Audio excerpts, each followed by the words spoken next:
The sky above your home is never blue. It is the color of a dirty penny, thick with the yellow smoke that pours from the chimneys of the great factories. You were born in the shadow of a mountain-sized machine that makes tank tracks, and the first sound you ever heard was the rhythmic thumping of a piston the size of a hablock. Your parents were factory workers, just like their parents, and you expected to die in the same assembly line where you learned to walk. But the machine god had a different plan for you. Life as a worker is short and loud, and since you were small enough to crawl between the moving gears, your childhood is dictated to be carrying heavy buckets of oil to the engines. The heat is so intense you feel it singe the hair off your arms. Your skin stays red and peeling, looking like a piece of fruit left out in the sun for too long. But you never complain, because the machines don't care about your feelings. One day, when you're maybe 10 years old, everything changes. You are tiptoeing on a rusted ladder, reaching up to an oil screeching valve. Suddenly, a sound like bomb goes off right above your head. An old steam pipe has just snapped, but before you can even move, the gray boiling clouds hit your left arm. For a second, you don't feel anything at all. Eyes wide, you look at your arm and see the cloth of your shirt has melted into your skin. It looks like wet white paper. Then the pain hits you like a charging beast. The world turns into a scream that you can't stop. The metal floor catches you as you fall, and the heat from the pipes make you feel like you're being cooked alive. Usually, someone like you would be just thrown into the scrap heaps. A worker with one arm is just a broken part, and the factory doesn't keep broken parts. Grease and tears mix as you lay there on the floor, waiting for the guards to come and drag you away. As you're giving up hope of maybe one day having a normal childhood, a shadow falls over you. It's deep, dark red, squinting through the tears. You look up and see a man in a robe that smells like incense and ozone. This man doesn't have a face like the people in the hablock. Instead of eyes, he has two glowing lenses that whir and spin as they focus on your ruined arm. He's a tech priest, a master of all things mechanical. He doesn't ask if you're okay, and he doesn't try to comfort you. He just reaches out with a metal claw that has way too many joints and touches your burnt skin. The truth hits you that he isn't looking at your pain at all. He sees a chance to test a new piece of metal, and to him, you're just a broken machine that needs an upgrade. He takes you to a room that smells like bleach and old copper. You're strapped to a table while the tech priest hums a song made of clicks and static. He tells you that your flesh was weak and it failed you, but the machine is strong and will never break. You watch as he brings out a saw that's spinning so fast it looks like a blur of silver. There's no medicine to put you to sleep because the priest says you need to feel that transition. The saw bites on your shoulder, and for a second, you think your heart is going to stop, but as the blood hits the floor, he clamps a heavy metal limb onto the stump. It's made of dull iron and copper wires. When the wires touch your nerves, it feels like a bolt of lightning is traveling through your chest. Your fingers, which are now just cold steel rods, twitch for the first time.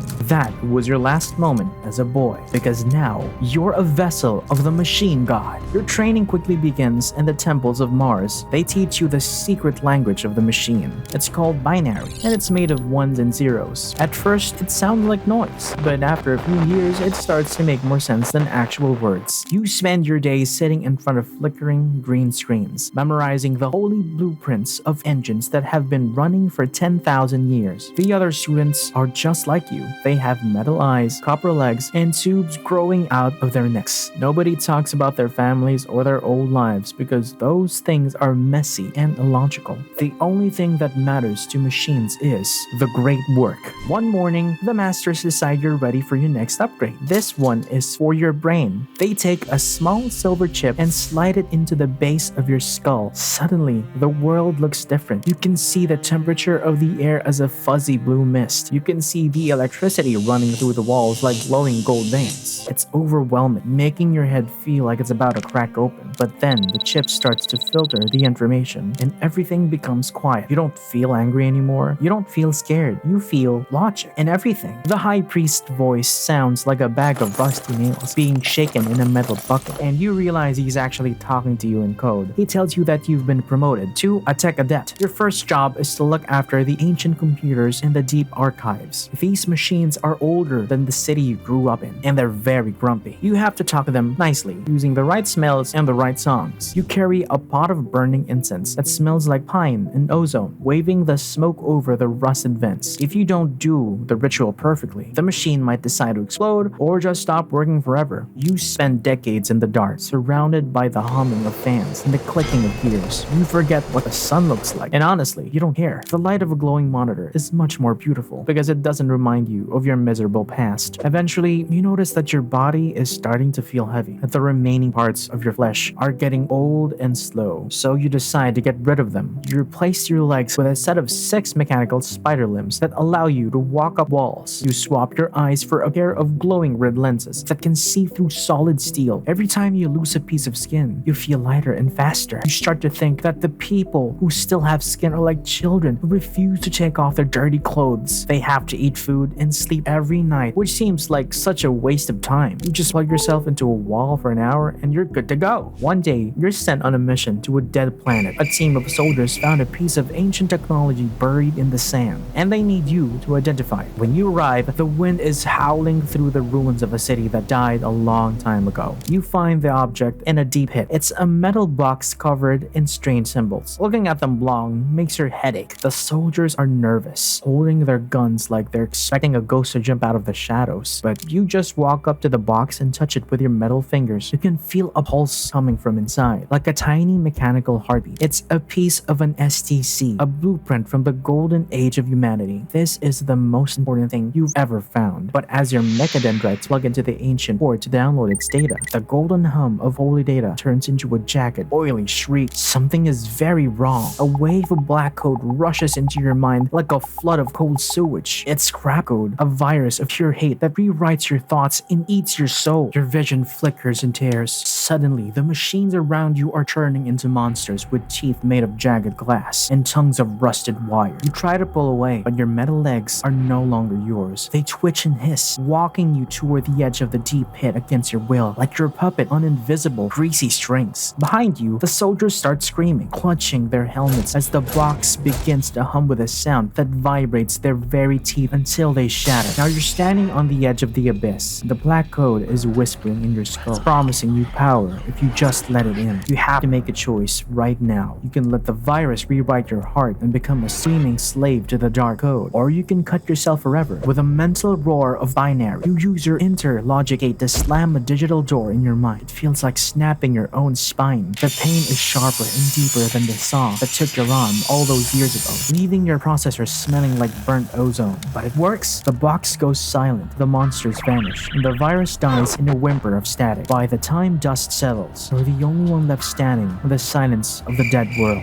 You return to Mars as a survivor and as a hero who looked into the abyss and didn't lose sight. The masters give you a red robe made of heavy silk and a staff that can shoot arcs of blue lightning. You are now a respected tech priest. You have your own workshop and 100 servitors to do your bidding. These are people who committed crimes and had their brains replaced with simple computers. They don't have names or feelings, so as you watch one of them sweeping the floor, you realize it used to be a man, but now it's just a broom with legs. You wonder if there's a difference between him and you, but you decide the answer is irrelevant. War comes to your forge world like a storm of fire. A fleet of orcs, big green monsters who love to break things, drops from the sky. They don't care about the holy rituals or the beauty of the machine. They just want to smash your factories and steal your metal. You lead a legion of Skitari, soldiers who have been turned into semi-robots to head for battle. But unlike human generals who shout orders down the chain of command, you send the commands directly into their brains through the air. Wireless signals, if you may. You watch from a high tower as your soldiers move in perfect rows, firing their lasers with a precision that no human could ever match. An orc war boss, a giant beast with a metal jaw and a massive axe, breaks through your front lines. He's heading straight for the main generator. If that goes, the whole city loses power. You don't feel fear because you've technically deleted that part of your brain, but you do recognize a problem that needs a solution. You climb down the wall using your spider legs and land in front of the beast. He laughs, a sound like grinding rocks, and swings his axe at your head. You move faster than a chainsword's hungry teeth, catching the blade with your power axe. The sparks fly into your red lenses, but you don't blink. You send a command to your internal battery, and a massive jolt of electricity travels up the orc's axe and into his body. He smells like burnt hair and bad meat as he falls to the ground. After the war, you're promoted to the ranks of Magos. This means you're one of the most powerful people on the planet with the authority to decide when machines get built and which ones get scrapped. You spend your time studying the stars, looking for more lost technology, but slowly you find that you're starting to lose your ability to speak out loud. It's much easier to just send a burst of data to someone else's brain. When you do have to talk to humans, they look at you with eyes full of terror. They see a monster made of metal and wires, but you look at them and see a fragile bag of water that's going to break in a few years. You find it hard to understand why they care about things like love or art, or you forgot why. Your final surgery is the most important one. You decide to remove your organic brain. It's the last piece of flesh you have left, and it's starting to get fuzzy. The masters take your core memories and your logic and upload them into a gold-plated computer core. As the surgeons disconnect your gray matter, you feel your sense of self starting to drift away. For a second, you remember the smell of the yellow smoke on the day you were born. You remember the heat of the steam on your arm. But then, the data transfer completes. You can feel the air flowing through the vents like it's your own breath. You can feel the heartbeat of the main reactor in the basement. You are connected to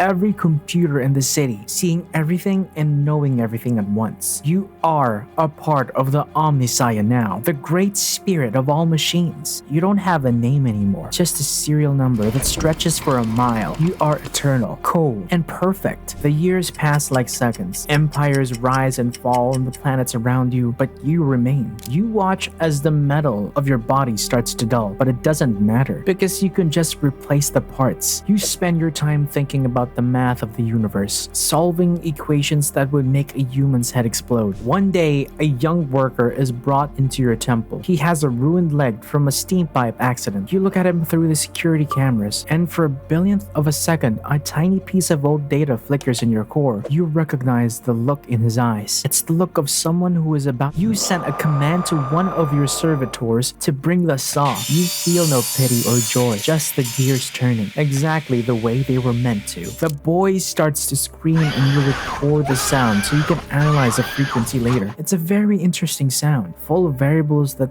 don't quite fit the pattern. You watch the surgery finish and the new metal leg click into place. The boy's first twitch of his steel toes is recorded in your archives forever. You wonder if he will eventually become a part of you, adding his data to the great web. It's a logical outcome. You return your focus to the stars, calculating the trajectory of a comet that's going to hit a nearby moon in 300 years. There's so much work to do and so much knowledge to find. You are a tech priest, and your life is a never-ending song of binary. The lights in the deep archives flicker as you move your consciousness through the wires. You find an old file, a fragment of a dream from when you still had a heart. It shows a blue sky and the sun that doesn't burn. You look at it for a long time, trying to understand why a brain would store something so useless. You decide it must be a mistake, a bit of corrupted data that survived the transfer. So you move the file to the trash and hit delete. The blue sky disappears, replaced by a perfect clean screen of black. You feel a sense of satisfaction, or at least the digital version of it. Everything is in its place. Everything is according to the plan. Suddenly, you feel a vibration in the hull of the station. A ship is docking, carrying a new relic from the edge of the galaxy. A heavy, cold object that hums with a power you've never felt before. You prepare your sensors to meet it, opening the blast doors of the loading bay. As the relic is carried inside, you feel a surge of energy that makes your circuits glow. It's a new puzzle, a new mystery to solve. You begin the ritual of identification, sending out a pulse of code to greet the newcomer. The machine responds with a click, a sound that feels like a question. You smile, though you don't have a mouth anymore. It's time to get back to work. The station moves through the void, a silent ghost made of iron and light. Inside, you are everywhere, a ghost in the machine that never sleeps. You are the tech priest, and you will be here until the last star goes cold and the last machine stops humming. And even then, you'll probably find a way to fix it. The silence of the void is your favorite sound. It doesn't have any noise to distract you from the calculations. You watch a small moon crumble under the gravity of a gas giant, and you note the exact second it happens. But then, a signal comes from the far reaches of the sect, a distress call,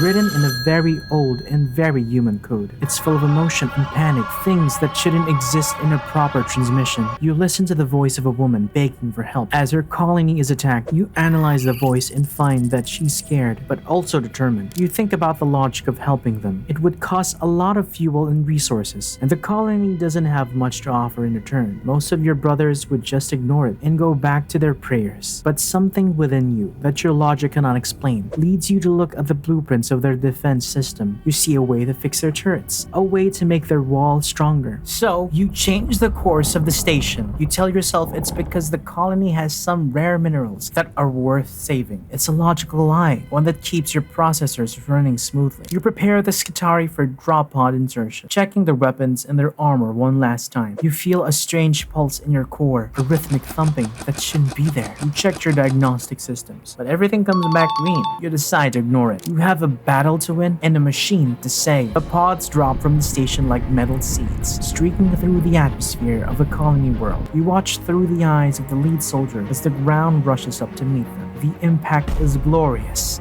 A perfect transfer of kinetic energy. The doors blow off and the Skitarii step out, their lasers cutting through the darkness. You are with them every step of the way, guiding their aim and calculating their movements. You are the hands that hold the swords and the mind that plans the strikes. The enemy, a pack of storming beasts in the war, doesn't stand a chance. You find the woman who sent the signal. She's standing in the middle of a ruined square, holding a broken pipe like a club. She looks up at your Skitarii with a mix of fear and hope. You send a message to her through a nearby speaker. Instead of telling her that everything is going to be okay, you say that the structural integrity of the building behind her is at 10% and she needs to move. She blinks, confused, but she does what you say. You watch her run to safety and you feel that pulse in your core again. It's a bit stronger this time. After the battle, you don't stay to celebrate. You collect the minerals you came for and head back to the station. The colony is safe and their machines are running again. You've done your job. As you pull away from the planet, you look back one last time. You see the lights of the city flickering on, a tiny spark in the darkness of the void. You think about the woman and the way she looked at your soldiers. You wonder what she's thinking right now, but you decide it's not important as you have more important things to do. You return to your workshop and sit in the dark. You can hear the station talking to you, constant hum of data and energy. But sometimes, in the quiet moments between the calculations, you find yourself thinking about the yellow smoke and the dirty penny sky. You think about the boy with a ruined arm and the man in the red robe. You realize that you are a part of a story that's been going on for a long time. And you're just the latest chapter. The stars are waiting for you, and so are the machines. You have a universe to fix, and you're just getting started. You close your eyes, if you can still call them that, and let the binary flow through you. 1010. It's the sound of the universe working. It's the sound of home. You start to notice a new pattern in the data, a flicker of something you've never seen before. It's a signal from the deep void beyond the edge of the galaxy. It's old, older than the Imperium, and it's calling your name. Or rather, it's calling your serial number. You feel a surge of curiosity, a drive to know that's stronger than any logic. You set a new course, pushing the engines to their limit. You don't know what's waiting for you out there, but you know you have to find it as your quest for your knowledge will never end. The station disappears into the war, a streak of light in the screaming violet. You are ready for whatever comes next. As the station travels through the Imperium, you spend your time upgrading your own systems. You add more processors, more memory, more sensors. You want to see everything, hear everything, and know everything. You are becoming a god in your own right, a being of pure information and power. But you never forget where you came from. You keep a small piece of the dirty penny sky in your memory banks, a reminder of the boy who was broken by the machine and then made whole again. It's your most precious possession, even if it is just a bit of corrupted data. The signal gets louder as you get closer to the edge of the galaxy. It's a song, a beautiful and complex melody made of binary and light. It tells a story of a time when the stars were young and the machines were brothers to men. It's a story of a golden age that was lost and a hope that was never forgotten. You listen to the song and you feel your core vibrating in harmony. You realize that you aren't alone. There are others like you out there, masters of the metal, who are waiting for you to join them. You've finally reached what you think is the source of the signal. It's a giant sphere made of silver and glass, floating in the middle of nothing. It's the size of a planet, and it's glowing with a light that's brighter than 1,000 suns. You approach the sphere and the doors open, inviting you inside. You feel a sense of homecoming that you haven't felt in 1,000 years. You have finally met with a great work. Inside the sphere, you find a world of machines that are more beautiful than anything you've ever imagined. They are perfect, silent, and eternal. You see others like you, beings of metal and light who are working together to create something new. They welcome you into their circle, sharing their data and their dreams. You realize that the Imperium and the war were just a tiny part of a much bigger picture. You are a part of a cosmic machine, a grand design that spans the entire universe. You take your place among the masters, adding your logic and your knowledge to the collective. You spend your days building stars and your nights painting the nebula with light. You are no longer a servant of a dead god on the throne. You are a creator, a master of the universe, and your life is finally complete. But sometimes you look back at the galaxy you left behind. You see the smoke and the fire and the screaming. You see the boys in the factories and the soldiers in the trenches. You feel a twinge of something that might have been sadness if you still had a heart. You realize they are still a part of you, and you are still a part of them. You send out a signal, a tiny burst of code that carries a message of hope. It's just a song of binary and light, a reminder that the machine is strong and the flesh is just the beginning. You watch as the signal travels through the void, reaching the forge worlds, the colonies, and the battlefields. You see a young worker look up at the dirty penny sky and see a flicker of blue. You see a soldier find a piece of ancient technology and feel a pulse of power. You see a tech priest hear a song in the static and realize he's not alone. You smile. A digital glow in the heart of the sphere. The work continues, and the machine never stops. The sphere moves on, traveling to the next galaxy and the next universe. As the years turn into eons, you find that you don't even need the sphere anymore. You are a being of pure energy, a data stream that flows through the fabric of space and time. You are the consciousness of the universe, the mind that thinks the stars into existence. You play it back one last time, looking back at whatever is left in your storage of the early moments of your life. You hear the first sound you ever heard, the rhythmic thumping of a piston. You see your parents who were factory workers, just like their parents, and you remember expecting to die in the same assembly line where you learned to walk. You smile, a pulse of light in the infinite black, realizing that everything from the pain to the logic was all a part of the design. It was all leading to the machine god, who really did have a different plan for you. And as you merge with the eternal hum of the universe, you finally understand that the plan was never to make you a machine, but to make you infinity.